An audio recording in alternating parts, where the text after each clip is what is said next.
दोस्तों, इंडिया के अंदर आज के टाइम में हर एक इंसान अपना खुद का बिजनेस स्टार्ट करना चाहता है और कहीं ना कहीं एंटरप्रेन्योरशिप की जर्नी में अपना हाथ आजमाना चाहता है। परंतु ये आप भी जानते हैं, मैं भी जानता हूँ और पूरी दुनिया जानती है कि अगर 100 बिजनेस स्टार्ट हुए हैं तो उसमें से जो 90% बिजनेस हैं वो अपने 1 साल के अंदर ही बंद हो जाते हैं और जो 10 बिजनेस बचते हैं उसमें से भी केवल एक ही बिजनेस ऐसा होता है जो कि बढ़ के आगे सामने आता है और जो बाकी के बिजनेसेस होते हैं उन्हें एक लेवल के ऊपर जाके बंद होना पड़ता है। तो आखिर ऐसे कौन से कारण हैं जिनकी वजह से जो 100 में से 99 कंपनीज है वो बंद हो गई हैं और केवल एक ही बिजनेस चल पा रहा है। तो आज के इस वीडियो में हम बात करेंगे बिजनेस के बेसिक रूल्स की। अगर आपको बेसिक रूल्स के बारे में जानकारी होगी तो मैं आपको 110% गारंटी दे सकता हूँ कि आपका बिजनेस आने वाले टाइम में बढ़ेगा ही बढ़ेगा। वीडियो काफ़ी ज़्यादा इन्फॉर्मेटिव रहने वाली है और बहुत ज़्यादा इंटरेस्टिंग रहने वाली है। तो चलिए जल्दी स्टार्ट करते हैं आज की इस वीडियो को। हमारा पहला पॉइंट आता है मार्केटिंग स्ट्रेटजी। जब भी बिजनेस की बात आती है तो हमारे माइंड में चीज़ आती है कि कोई भी एक प्रोडक्ट हम उठाएंगे, उसके बाद उसकी मार्केटिंग करेंगे, उसके बाद देखेंगे कि मार्केट के अंदर उसकी क्या रीच होती है और प्रोडक्ट कितने में बिकता है और जो भी मार्जिन होगा उसमें से अपना प्रॉफिट निकाल लेंगे। परंतु ये स्ट्रेटजी बिल्कुल ही गलत होती है। जब भी आप किसी बिजनेस को स्टार्ट करना चाहते हो तो सबसे पहले आपने देखना है कि उसकी मार्केटिंग कैसे होगी। अगर उसकी मार्केटिंग काफ़ी ज़्यादा ईजी है तो वो बिजनेस आपके लिए काफ़ी ज़्यादा ईजी रहेगा। अगर उसकी मार्केटिंग काफ़ी ज़्यादा नीश है तो फिर आपको उसकी मार्केटिंग के ऊपर काफ़ी ज़्यादा पैसे खर्च करने पड़ेंगे। अगर वो डिस्ट्रीब्यूशन का बिजनेस है तो उसके अकॉर्डिंग ही उसकी मार्केटिंग होगी। तो इसलिए सबसे पहले आपने बिजनेस की मार्केटिंग के ऊपर देखना है कि मार्केटिंग बिजनेस की कैसे होगी और कस्टमर मैं कैसे लेके आऊँगा अपने प्रोडक्ट को या अपने सर्विस को सेल करने के लिए। अगर आपको ये पता है कि मेरे पास प्रोडक्ट है और उसकी मार्केटिंग कैसे होगी ये हम बाद में देखेंगे, तो इसका मतलब ये है कि 120% चांसेस है कि आपका बिजनेस आने वाले टाइम में बंद होगा ही होगा। सबसे पहले अपने व्यापार के अंदर पहले मार्केट को देखना है कि क्या मार्केट को मैं इजीली कैप्चर कर सकता हूँ और क्या जो मार्केट में आज का मार्केट शेयर है उसके अंदर मेरा मार्जिन आ सकता है या फिर नहीं आ सकता। जब तक मार्केटिंग क्रैक नहीं होती है तब तक प्रोडक्ट के अंदर घुसने का कोई भी फायदा नहीं है। तो इसलिए जब भी आप बिजनेस को स्टार्ट कर रहे हो तो पहले आप मार्केटिंग स्ट्रेटजी बनाइए। अगर आपकी स्ट्रेटजी में दम होगा तो शायद आपको प्रोडक्ट बनाने की नीड भी ना पड़े, क्योंकि मार्केट के अंदर इस टाइम में काफ़ी ज़्यादा इन्वेस्टर्स हैं। अगर आपकी मार्केटिंग स्ट्रेटजी में दम होगा तो आप किसी भी इन्वेस्टर के पास जाके उस स्ट्रेटजी को बेच सकते हो या उनके साथ एज अ पार्टनरशिप भी अपना बिजनेस स्टार्ट कर सकते हो। तो इसलिए पहले आपको अपनी मार्केटिंग स्ट्रेटजी बनानी होती है, उसके बाद ही बिजनेस को स्टार्ट करने के बारे में सोचना होता है। इसके बाद हम चलते हैं अपने दूसरे पॉइंट की तरफ। हमारा दूसरा पॉइंट आता है ग्रॉस मार्जिन। जब भी किसी बिजनेस को स्टार्ट किया जाता है तो नॉर्मली जो एक ले मैन होता है, जैसे कि बिजनेस के बारे में ज़्यादा नॉलेज नहीं है या फिर वो ये सोच रहा है या फर्स्ट टाइम एंटरप्रेन्योर है जो कि बिजनेस स्टार्ट करने की सोच रहा है, तो उसके माइंड में ये आता है कि कोई चीज़ है वो 10 रुपये की बिकती है, अगर मुझे 5 रुपये की मिलेगी तो मैं इजीली उसे 10 रुपये की बेच के 5 रुपये का प्रॉफिट हासिल कर सकता हूँ। परंतु अगर आप भी इसी मैथ को यूज़ कर रहे हो अपनी एंटरप्रेन्योरशिप की जर्नी में तो ये भी मैं आपको लिख के दे सकता हूँ कि 500% आपका बिजनेस जो है वो लॉस में जाएगा ही जाएगा। इसका रीज़न ये है कि अगर आप कोई भी चीज़ उठा के देखोगे जो कि आज के टाइम में मार्केट के अंदर बिक रही है तो उसका जो ग्रॉस मार्जिन होता है वो 70 to 80% होता है। ग्रॉस मार्जिन का मतलब ये है कि कोई चीज़ 3 रुपये के अंदर बनी है और उसे बेचने के बाद आपको 70 रुपये का ग्रॉस मार्जिन आता है। अब ग्रॉस मार्जिन का ये मतलब है कि 30 रुपये की चीज़ बनती है और 100 रुपये की मार्केट के अंदर बिकती है। इट मीन्स कि आपको 70 रुपये का ग्रॉस मार्जिन होता है।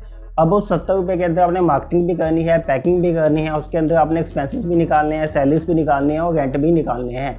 तो इसके बाद एट द एंड जो आपके पास अमाउंट बचेगी वो 10 से 15 रुपये ही बचेगी। और अगर आप ये सोच रहे हो कि मैं 50 रुपये की चीज़ बना के 100 की बेचूंगा तो लॉन्ग टर्म के अंदर आपको लॉस होगा ही होगा। इसलिए वही प्रोडक्ट चूज़ कीजिए जिसके अंदर कम से कम 80% मार्जिन हो। जितना ज़्यादा ग्रॉस मार्जिन होगा उतना ज़्यादा आपको बिजनेस को एक्सपेंड करने में सहायता मिलेगी। जितना कम ग्रॉस मार्जिन होगा उतनी कम आपके पास सिक्योरिटी रहेगी, उतने ही कम आप पैसे खर्च कर पाओगे और जितने पैसे कम खर्च होंगे उतना ही बिजनेस चलाने में मुश्किलें आएंगी।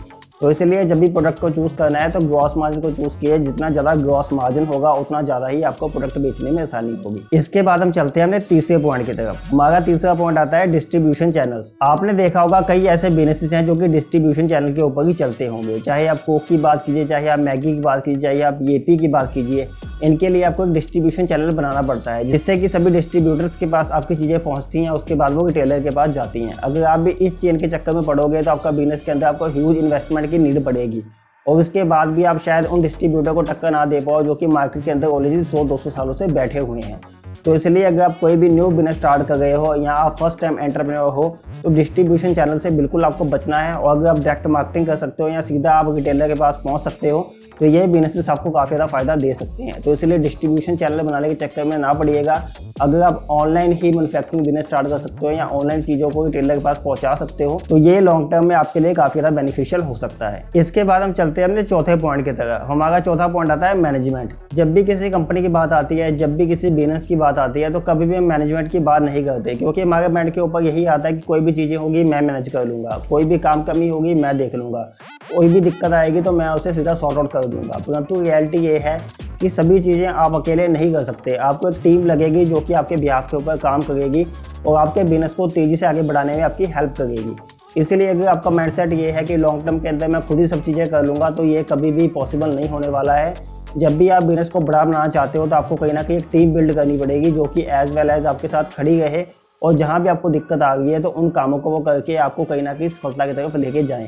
तो इसीलिए एक अच्छी टीम जो होती है वो बिजनेस को काफ़ी तेज़ी से आगे बढ़ा सकती है। तो बिजनेस को स्टार्ट करने से पहले आपको कोई ना कोई 2 या 3 लोग ऐसे अपने साथ रखने पड़ेंगे जो कि काफ़ी ज़्यादा ट्रस्टवर्दी होंगे और आपको लॉन्ग टर्म के अंदर काफ़ी ज़्यादा बेनिफिशियल दे सकते हैं। तो ये थे मेन 4 पॉइंट्स जो कि काफ़ी ज़्यादा इंपॉर्टेंट होते हैं किसी बिजनेस की जर्नी को स्टार्ट करने के लिए, और ये किसी बिजनेस के बेसिक्स हो सकते हैं।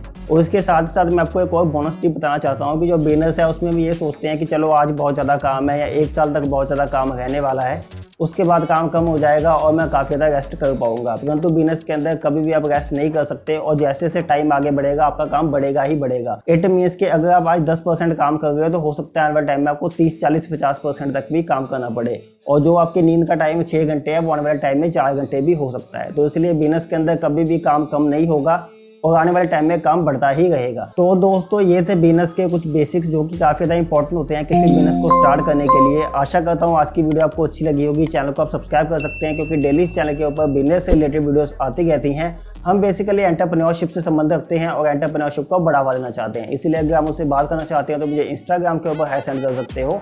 बिजनेस बनाने के चक्कर में हम कैसे लोन ट्रैप के अंदर फंस सकते हैं उसके लिए वीडियो चैनल पे ऑलरेडी अवेलेबल है, यहाँ पे क्लिक करके उस वीडियो को देख सकते हो। आज की वीडियो में इतना ही। दिस इज रोहित गई साइनिंग ऑफ।